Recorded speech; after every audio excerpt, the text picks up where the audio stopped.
सब सोच रहे थे, ये नौजवान अब कैसे बचेगा। लोग दम साधे खड़े थे और आग की शिद्दत इतनी थी कि मीलों दूर तक उसकी तपिश महसूस की जा सकती थी। अब एक समस्या थी, इतनी भयंकर आग के पास कोई जा ही नहीं सकता था, तो फिर हजरत इब्राहीम अलैहिस्सलाम को उसमें कैसे डाला जाए। उसी वक्त शैतान ने लोगों के दिलों में मंजनीक, दूर फेंकने वाली एक बड़ी गुलेल जैसी चीज का ख्याल डाला। लोगों ने मंजनीक तैयार की और हजरत इब्राहीम अलैहिस्सलाम को रस्सियों से बांधकर उस पर रख दिया गया। जैसे ही हजरत इब्राहीम अलैहिस्सलाम को मंजनीक से बांधा गया, जमीन बेचैन हो गई। उसने अपने रब से फरियाद की, ऐ मेरे रब, इस वक्त जमीन पर इब्राहीम के सिवा कोई तेरा सच्चा बंदा नहीं है। क्या तू राजी है कि इसे ये लोग जला डालें? आसमानों के फरिश्ते भी बेचैन हो गए। उन्होंने अर्ज किया, ऐ परवरदिगार, क्या तेरा वो वफादार बंदा जला दिया जाएगा जो आज तेरी इबादत में अकेला है? अल्लाह ताला ने फरमाया, अगर मेरा बंदा मुझसे मदद मांगेगा तो मैं जरूर उसकी मदद करूंगा। मंजनीक चल पड़ी और हजरत इब्राहीम अलैहिस्सलाम फिजा आकाश में उछाल दिए गए। वो हवा में थे, नीचे धधकती हुई आग थी। उसी वक्त हजरत जिब्राइल अलैहिस्सलाम हाजिर हुए और अर्ज किया, ऐ इब्राहीम, क्या आपको मुझसे किसी मदद की जरूरत है? हजरत इब्राहीम अलैहिस्सलाम ने सुकून भरे लहजे में जवाब दिया, तुमसे नहीं, मुझे सिर्फ उस रब की जरूरत है जो सारे जहानों का मालिक है।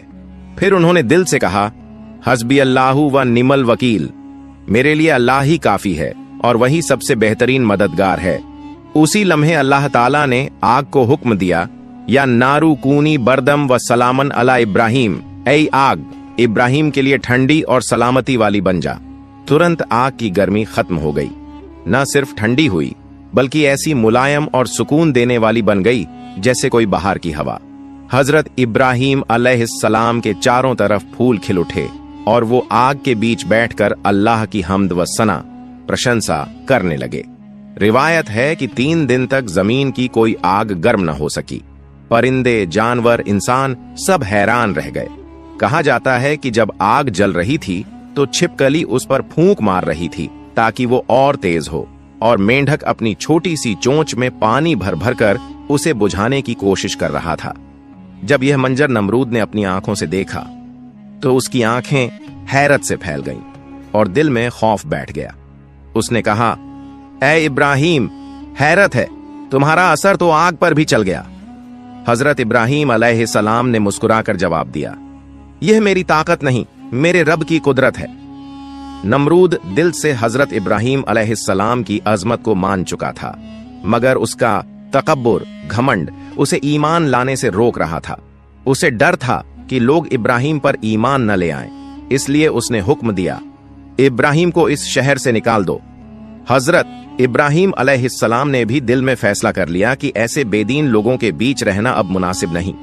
उन्होंने अपनी बकरियां, सामान और अहले खानदान को इकट्ठा किया और शहर छोड़ने की तैयारी की, मगर नमरूद ने हुक्म दिया कि हजरत इब्राहीम अलैहिस्सलाम से सारा माल छीन लिया जाए।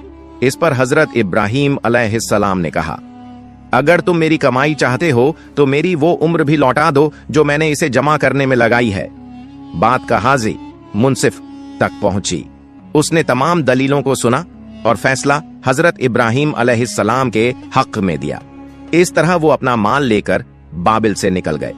उनके साथ उनकी ज़ौजा हजरत सारा और उनके भतीजे हजरत लूत भी थे। कुछ दिन बाद हजरत इब्राहीम अलैहिस्सलाम ने नमरूद को फिर से अल्लाह की तरफ बुलाया, मगर वो न माना, बल्कि उसने गुरूर से कहा, मैं तुम्हारे खुदा से लड़ूंगा। उसने एक दिन मुकर्रर किया और अपनी बड़ी फौज के साथ मैदान में उतर आया। जबकि हजरत इब्राहीम अलैहिस्सलाम अकेले थे, अल्लाह ताला ने एक लश्कर भेजा, मगर वो इंसानों का न था, वो था मच्छरों का लश्कर। वो छोटे छोटे मच्छर सैनिकों की नाक, मुंह और कानों में घुस गए। सारी फौज चीखती चिल्लाती भाग गई। एक मच्छर नमरूद की नाक में घुसा और उसके दिमाग तक जा पहुंचा। नमरूद चीखने लगा, तड़पने लगा और अपने सिपाहियों से कहा, मुझे सिर पर मारो। यही हालत 40 साल तक रही, यहां तक कि वो इसी तकलीफ में मर गया, मगर ईमान न लाया। प्यारे दोस्तों, अगर आपको मेरी वीडियो पसंद आई है तो मेरी वीडियो